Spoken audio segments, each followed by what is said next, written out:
Hello everybody. Today we're going to talk about how to generate DKIM keys in Microsoft 365.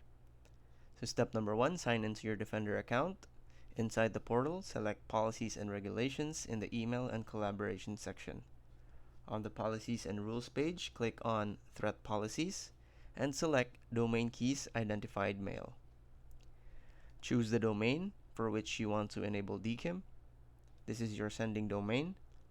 Toggle the Enable button to start the process. Click the Create DKIM buttons key, and you should now be able to see your DKIM CNAME records in the pop-up window. Click Copy to copy them to your clipboard.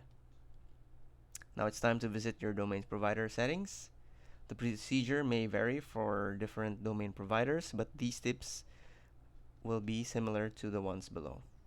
So step number 1, log into your domain provider's account.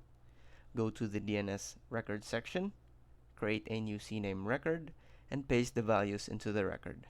Leave TTL at 3600 and click Save.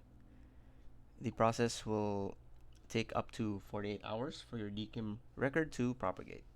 And that's it. Thanks for watching.